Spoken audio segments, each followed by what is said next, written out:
I have a weird relationship with Lumix in general.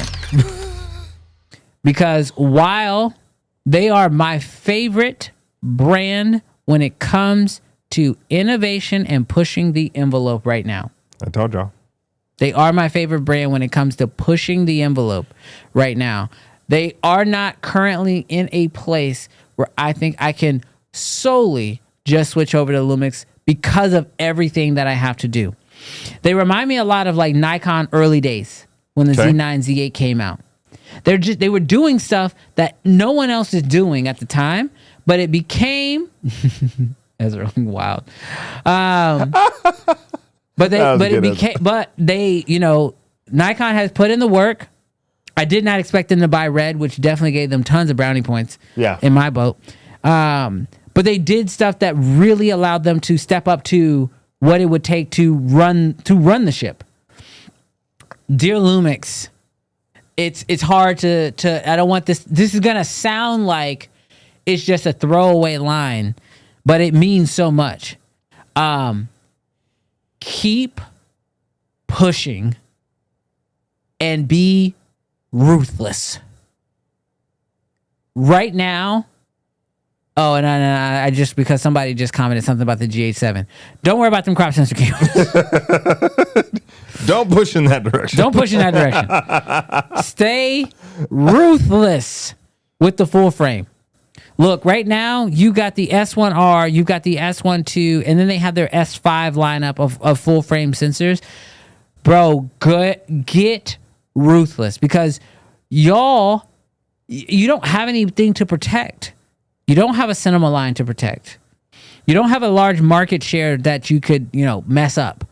So, like, get ruthless for two reasons. One, selfishly, it pushes all the other brands, which is what we want. You're doing today what Blackmagic did a few years ago. You're disrupting the market and you're pushing these brands to do things that they didn't think they had to do, but now they know they have to do it. But two, it's good for your own brand to keep pushing the envelope, because now you're being seen as the disruptors, and disruptors has always garnered the most attention and the most notoriety, whether that was in music, hip hop was a disruptor, punk rock was a disruptor, and they were big because of what they did. They didn't care. They just went after it. The same thing for y'all. Keep being those disruptors. However, the little asterisk right here. I don't know what you have stored in the mattress, but if you got some money in the mattress, now's the time to pull it out. Buy ARRI. Buy ARRI and truly disrupt freaking everything. It's just like what I said with Nikon. The problem was with the Z9 and the Z8, they made great cameras, but they did not have people's attention when they did it. Yeah. When they bought Red, Nikon gained everybody's attention. What's weird about Lumix is they're kind of in another space. They have everybody's sort of attention-ish with their cameras. But if you buy ARRI, you will buy everybody's respect. It's sort of the other side of that coin. Because your camera gets everybody's attention. You are doing stuff that nobody else is doing. But you buy ARRI, you buy everybody's respect. Yeah. And then do what Nikon did, make the ARRI affordable, just like Nikon made Reds more affordable. Glory. That alone could probably jump you guys up into the big three.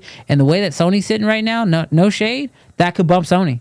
Yeah. You buy ARRI, because no one ever argues. Like, even when we talk about the big three, we never really mention ARRI as a brand, even though they are the cream of the crop when it comes to cinema cameras, as most people's opinions. But Lumix, if you buy ARRI, there is no doubt that your discussion of being in the big three, and then now who has to go?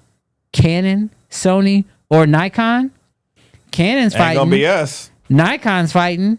Sony don't seem to be fighting. It will be the biggest disruptor. So I think, Lumix, keep pushing the envelope, keep being a disruptor, and if you really want to jack some stuff up, buy ARRI and earn and buy everybody's respect, because it would destroy. Robert says, isn't Panasonic, Lumix, and Leica Are they the same technically? No, they are not the same. They're a part of an alliance. Panasonic and Lumix are technically the same. Panasonic is to Lumix as Sony is to Alpha, but Lumix is a totally different company, and the only attachment they have with one another is the fact that they have a business deal / alliance that allows them to share some technology, but not all technology. They are different companies. All right, Jarrell, run it. Lumix, I'm going to be honest with you. I will say, of all the camera brands, I probably have the least personal exposure to you than any other brand. I have shot on Sony, shot on Canon, shot on Nikon. Nikon and Lumix are close, but I had the least amount of experience. I will say, when I've seen S12 footage from you, it looks like Canon. And it feels like it would fit very well into the workflow. So I say that to say, my criticisms for you are going to be similar. I feel like Brandon stole a lot. What I was going to say is literally continue to push, because in a real way, I think the cameras that you guys have produced, starting with the GH7 into the S9, into the S1R2 and the S12, you have set the bar at a price point that you're demanding other people's attention. And I think that I don't want you to become a Sony, because it would be very easy to rest here. We got the best IBIS, we have OpenGate, we do so many different flavors of codecs and frame rates and all sort of stuff that we can rest for a little bit. Don't rest. Continue pushing Canon forward, continue pushing Sony forward, continue pushing Nikon forward, because honestly, I think you deserve a seat at the table.